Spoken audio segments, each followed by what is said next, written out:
Hey man, Shane here.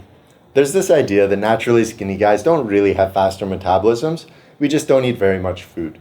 And that can be true, but it isn't always true, and I'm not even sure it's usually true. In fact, in my past 10 years of helping skinny guys bulk up, I've never seen a misunderstanding as catastrophic as this one. I've seen it ruin hundreds, maybe even thousands of bulks. So let's delve a little deeper into it.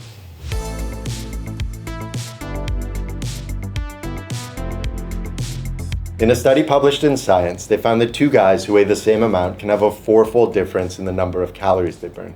For example, a guy who weighs 180 pounds can burn anywhere from 1,400 to 5,700 calories per day. Some of that metabolic variation is easy to explain. They might have different activity levels. Maybe one guy is a computer programmer and the other is a construction worker. They might also do different amounts of exercise. Maybe one guy doesn't do any exercise at all, whereas the other works out 6 times per week. And they might have different body compositions. Maybe one guy is skinny fat and the other is lean and strong. But even when you account for all these variables, you can still get fairly large discrepancies in metabolic rate. For example, if we look at resting metabolic rate, how many calories people burn while resting, studies routinely show some people burning 50% more calories than others. Maybe that's because they have different body shapes. Maybe one guy is tall and thin, like a giraffe, radiating more of his body heat through his larger surface area, whereas the other is stockier, like a seal, giving him better insulation. Other differences are even harder to account for.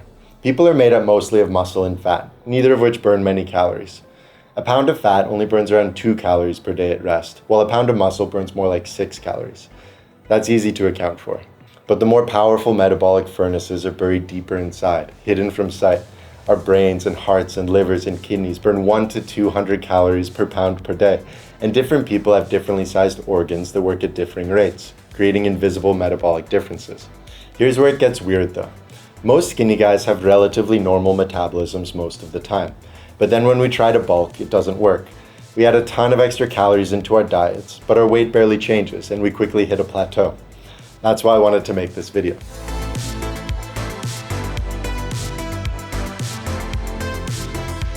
There's a classic study from the 1990s where Levine and colleagues overfed the participants by 1,000 extra calories per day.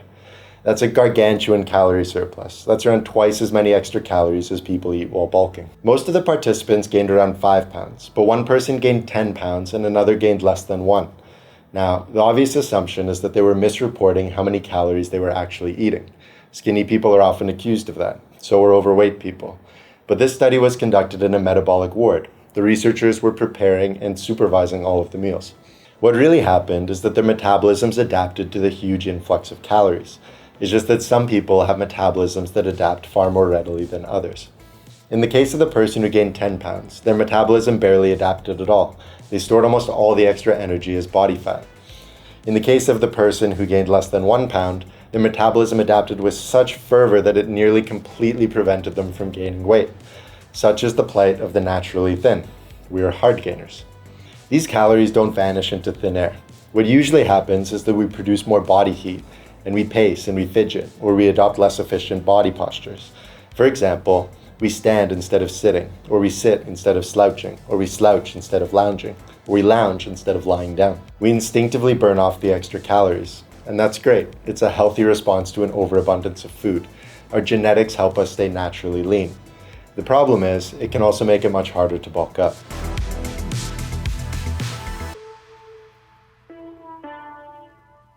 The biggest mistake a skinny guy can make is trusting a calorie calculator over their scale. Calorie calculators are just estimates. Even the very best ones can be off by several hundred calories, and none of them factor in how your metabolism can adapt. It's the scale that gives you the information you need. You don't even need to track your calories. You just need to start eating a little more food whenever you stop gaining weight. I recommend eating similarly sized meals at similar times every day, weighing yourself every week, and then adding 100 to 200 calories every time your weight gain stalls. Adding ever more food to your diet is simple, but it can also be quite miserable, especially if you have a small stomach and a meager appetite. So I'll add some articles to the description about how to eat more calories more easily. I can also make some videos about that. So if you want me to let you know when they're ready, subscribe and ding the notification bell. All right, that's it for now. I hope to see you in the next one. I'll leave you with a quote from Dr. Ethan Sims, a researcher from the 1970s. He struggled resolutely for more than 30 weeks to gain weight, ate great amounts of food, and reduced his activity to less than half its former level, but was never able to push above 144 pounds. He simply didn't have the willpower to get fat.